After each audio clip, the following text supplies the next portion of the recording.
नमस्कार दोस्तों, किसान भाइयों, स्वागत है आप सभी का। मॉनसून की बात करूंगा इस वीडियो में।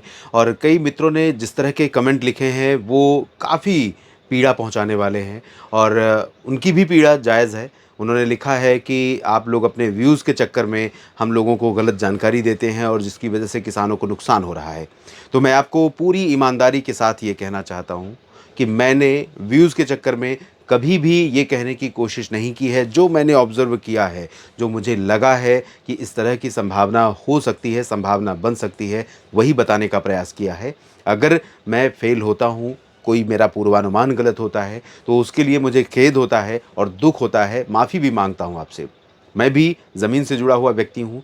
मैंने भी खेती और किसानी का वो दर्द महसूस किया है, जाना है। इस वजह से मैं अच्छी तरह समझ सकता हूँ कि किसानों के लिए बरसात या मौसम का पूर्वानुमान, मौसम की स्थिति कितना महत्वपूर्ण है, कितना मायने रखती है।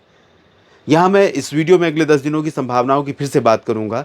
और इसके अलावा पिछले 24 घंटों में कहाँ पर बरसात हुई, कैसा तापमान रहा, कहाँ पर सबसे ज़्यादा गर्मी रही, मानसून की प्रोग्रेस अब तक कैसी रही है 17 जून तक, और 2023 में मानसून किस तरह से आगे बढ़ा था, उसकी भी एक बार झलक लेते हैं। 2023 का ये आप देखें मैप। 2023 में 8 जून को पहली बार भारत में दक्षिण में मानसून का अराइवल हुआ था। आमतौर पर 1 जून को केरल में, इस तरह से केरल और तमिलनाडु में मानसून का आगमन होता है। लेकिन पिछले साल 2023 में 8 जून को ये वाली लाइन आप देख रहे हैं, ये वाली लाइन श्रीलंका के मध्य तक पहुंचा था। उसके बाद ये जो हिस्सा है, ये 2 जून के बाद 8 जून को कवर होता है और 9 जून तक मानसून की लाइन यही रहती है। 10 जून को फिर आगे बढ़ता है, 11 जून को भी आगे बढ़ता है, लेकिन 23 जून तक यहाँ आकर ठिठक जाता है। या आप देखिए, मतलब शुरुआती सप्ताह में पहले विलंब हुआ, उसके बाद आने के बाद फिर से 10 दिनों के लिए यहाँ पर 10 क्या 11 जून को अगर यहाँ पर पहुँचा है, 11 जून के बाद 23 जून तक अगर ठिठक गया तो समझिए कि 12 दिन का गैप यहाँ पर मिला। और अभी आज हम 17 जून में खड़े हैं और 17 जून तक की अगर हम प्रोग्रेस देखें तो गुजरात के ऊपर पहुँच चुका है। ये स्थिति है इस बार की। कंपेयर करें आप 23 जून तक, यहाँ पर आप देखें 23 जून तक कहाँ पहुँचा है, मुंबई के नीचे है। 24 जून को भी मुंबई के नीचे है। 24 और उसके बाद जो छलांग लगाई थी इसने 24 से 25 जून के बीच में, ये देखिए आप, ये उत्तर प्रदेश को एक ही छलांग में इसने लगभग क्रॉस कर लिया था। 24 जून को यहाँ पर पहुँचा था और 24 के बाद 25 जून को अगले स्टेप में, अगले ही दिन ये पूरे उत्तर प्रदेश को क्रॉस कर जाता है। तो अभी 17 जून तक अगर हम देखें तो पिछली बार यहाँ तक भी मानसून नहीं पहुँचा था, यहीं पर टिका हुआ था। और ये 23 जून को, 24 जून को प्रगति हुई थी जब मुंबई के सीमाओं पर पहुँचा, अलीबाग पर पहुँचा और यहाँ पर महाराष्ट्र में तमाम हिस्सों को, विदर्भ में पहले कवर किया, छत्तीसगढ़ को कवर किया इसने और ओडिशा को कवर किया। और इधर पूरब में 10 जून को यहाँ तक पहुँचा था, 10 और 11 जून को, 12 जून को इधर बिहार में आया और 12 से 21 जून यहाँ पर भी टिटक गया था। तो दोनों आर्म इसके, पश्चिमी सिरा, पूर्वी सिरा, दोनों आर्म, जो कि एक तरफ अरब सागर की वजह से आगे बढ़ता है, दूसरी तरफ बंगाल की खाड़ी की वजह से मानसून आगे बढ़ता है। तो दोनों जगहों पर स्थिति कमज़ोर थी। पिछली बार एल नीनो था, सारा दोष हम एल नीनो के ऊपर मढ़ रहे थे। इस बार एल नीनो नहीं है। अभी जो सिचुएशन है वो एनसो न्यूट्रल की है। समुद्र की सतह का तापमान गर्म नहीं है, सामान्य हो गया है प्रशांत महासागर में, जहाँ पर तापमान गर्म होने से एल नीनो होता है। अब अगर वो ठंडा होता है तो लानीना होगा, और लानीना होगा तो भारत के मानसून को प्रशांत महासागर से नमी खूब मिलेगी, जिसकी वजह से ये माना जा रहा था कि इस बार मानसून अच्छा रहेगा। लेकिन अभी जो इंडिकेशन है उसके अनुसार अगस्त और सितंबर में जाकर के समुद्र की सतह का तापमान ठंडा होना है और तब जाकर के भारत के मानसून को प्रशांत महासागर की तरफ से सपोर्ट मिलेगा। लेकिन अगर आप कहें कि क्या फिर इसका मतलब है कि अगस्त और सितंबर में ही बरसात बढ़ेगी, जुलाई और जून में कम रहेगी, तो मैं आपको बता दूं कि इसका मतलब ये है कि एल नीनो इस बार मॉनसून के परफॉर्मेंस में अड़ंगा नहीं डाल रहा है ज़्यादा, जितना कि पिछली बार इसने डाला था। ये कहीं ना कहीं रोड़ा बनता है जब एल नीनो होता है। इंडियन ओशन डायपोल की जहाँ तक बात है तो बीच बीच में अरब सागर के दक्षिण पूर्वी रीजन पर, यहाँ पर समुद्र की सतह का तापमान जब गर्म हो जाता है तब उसे आईओडी पॉजिटिव कहते हैं। आईओडी पॉजिटिव यानी भारत के लिए मानसून अच्छा, आईओडी निगेटिव यानी भारत के लिए मानसून उतना अच्छा नहीं, ये यहाँ से सपोर्ट उतना नहीं मिलेगा। तो अभी जो सिचुएशन है वो फ्लक्चुएशन है, तापमान यहाँ पर बढ़ घट रहा है, कभी ऊपर जा रहा है, कभी नीचे जा रहा है। अगर 9 जून तक के आंकड़ों की बात करूं तो 9 जून तक का जो ऑब्जर्वेशन यहाँ पर रहा है तापमान का दोस्तों, वो सामान्य से थोड़ा सा ऊपर रहा है। जितना होना चाहिए, 0.4 डिग्री सेल्सियस से लगभग 0.8 डिग्री सेल्सियस, यानी सामान्य से लगभग 1 डिग्री अधिक रिकॉर्ड किया गया। तो आईओडी पॉजिटिव इसे मान सकते हैं, लेकिन इसने फिर भी बहुत ज़्यादा सपोर्ट नहीं किया। बीच में आपने देखा था मुंबई और आसपास के भागों पर जो जमकर बरसात का मौसम बना था और मानसून मुंबई तक भी पहुंचा था और आगे बढ़ा था, तो इसके लिए कहीं ना कहीं इधर से सपोर्ट मिल गया था। अभी मॉडर्न जूलियन ओसिलेशन एमजेओ नहीं है, भारत के ऊपर साइक्लोन के समय आया था। साइक्लोन निकलने के बाद अब इसका जो नंबर है, इसका जो टर्न है, वो 30 से 60 दिनों के बाद होता है। अगर इसे हम 30 मई के आसपास, 31 मई के आसपास से भारत को पार करने की बात को कंसीडर करें, तो भूमध्य रेखा के ऊपर से यहाँ से पार करता है, तो ये सिस्टम, ये जो एमजेओ है, अगर 30 दिन बाद आता है तो 30 जून तक आ सकता है। तो अभी बहुत दिन नहीं है, आज 17 जून है। 13 दिन बाद अगर ये राउंड लगा लेता है, अरब सागर में पहुंच जाता है और फिर बंगाल की खाड़ी में, तो भारत के मानसून को जमकर सपोर्ट मिल जाएगा और जुलाई का पहला पखवाड़ा तो जमकर अच्छा हो जाएगा। लेकिन अब उसके बारे में ये कहना कि वो 30 दिन बाद ही आएगा या 45 दिन या 60 दिन बाद, ये कहना अभी मुश्किल है। उसका स्टेटस देख करके अगले बुलेटिन में ज़रूर बात करूंगा कि क्या किस फेज़ में इसमें है, किस चरण में पहुंचा है और अगले चरण में कब पहुंचने की संभावना है। तो भारत में जब यहाँ पर पहुंचता है तो फेज़ 1 होता है, फेज़ 2, फेज़ 3, तो 1, 2, 3 फेज़ में, यानी 1, 2, 3 चरण में यहाँ पर होता है। तो अभी किस फेज़ में है ये देखना होगा। 8 चरणों में पूरी धरती को ये नापता है, भूमध्य रेखा के ऊपर से ये जो वेव है, एटमॉस्फेरिक वेव, ये कवर करती है।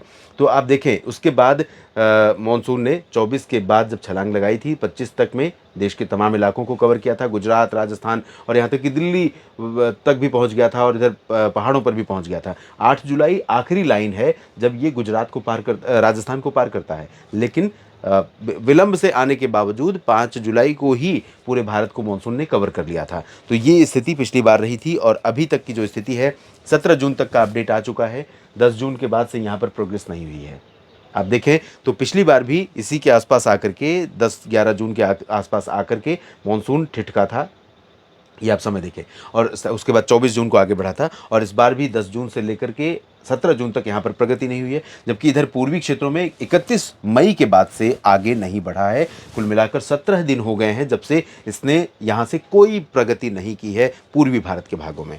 अब आपको दिखा देता हूँ संक्षिप्त में बारिश पिछले 24 घंटों में कितनी हुई है और तापमान कैसा रहा है। सिलीगुड़ी सबसे अधिक वर्षा वाला स्थान रहा, 127 मिलीमीटर बारिश, 126 हुई है चेरापूंजी मेघालय में, कूच बिहार में 92, परभणी में 84, गुवाहाटी में 70, 68 मिलीमीटर बारिश सिलचर में रिकॉर्ड की गई है, मेडक में 66, गडग में 52 और तेजपुर में 47 मिलीमीटर वर्षा हुई है। 45 हुई है बारापानी में, अगरतला में 36, 34 मिलीमीटर शिराली में रिकॉर्ड की गई, जबकि 33 मिलीमीटर 3 जगहों पर हुई है, द्वारका, कारवार और पंचमढ़ी। द्वारका मतलब गुजरात के तटों पर बहुत ज़्यादा प्रोजेक्शन नहीं था लेकिन बरसात हुई है। और किसी मित्र ने लिखा भी था कि आप बता रहे हैं कि हल्की बारिश होगी, लेकिन यहाँ पर भारी बारिश हुई है। 2-3 जगहों का नाम उन्होंने लिखा था और ये नाम जो थे वो सौराष्ट्र के ही थे। तो अगर अच्छी बारिश हुई है तो मैं कहूँगा कि पूर्वानुमान भले ही गलत साबित हुआ, लेकिन अगर बरसात से किसान भाइयों को फ़ायदा हुआ है तो मुझे खुशी है इस बात की। कारवार में 33 और पंचमढ़ी में भी 33 मिलीमीटर, मध्य प्रदेश में पेट जोरहाट में 32, शिलोंग में 32, 30 मिलीमीटर पासीघाट में, होनावर में 29 और 28 नांदेड़ में रिकॉर्ड की गई है।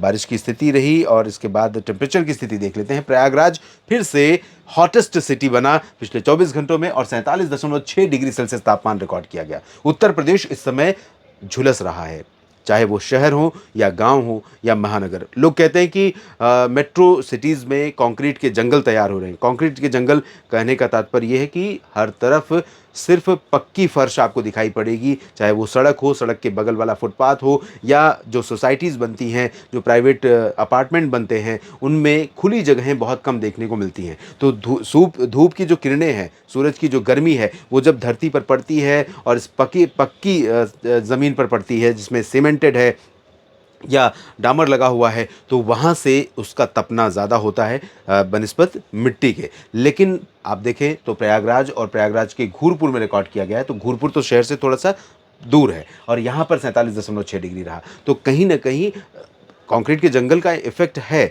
लेकिन दरअसल ये ग्लोबल वार्मिंग का इम्पैक्ट है जिससे भारत की जलवायु प्रभावित हो रही है। भारत के लोग बड़े पैमाने पर तड़प रहे हैं मौसम की इस विसंगति से। झांसी में 47.1, वाराणसी के बाबतपुर में भी 46.8 डिग्री सेल्सियस तापमान रिकॉर्ड किया गया। गंगानगर राजस्थान में 46.5 और 46.4 रहा वाराणसी सिटी में। हमीरपुर में 46.2, फुर्सतगंज में 46 और खजुराहो में भी 46 डिग्री पारा रिकॉर्ड किया गया। अमृतसर पंजाब में 45.8 और इतना ही तापमान उरई और पिलानी में रहा। उरई उत्तर प्रदेश, पिलानी राजस्थान। ग्वालियर मध्य प्रदेश में 45.7 और 45.6 रहा।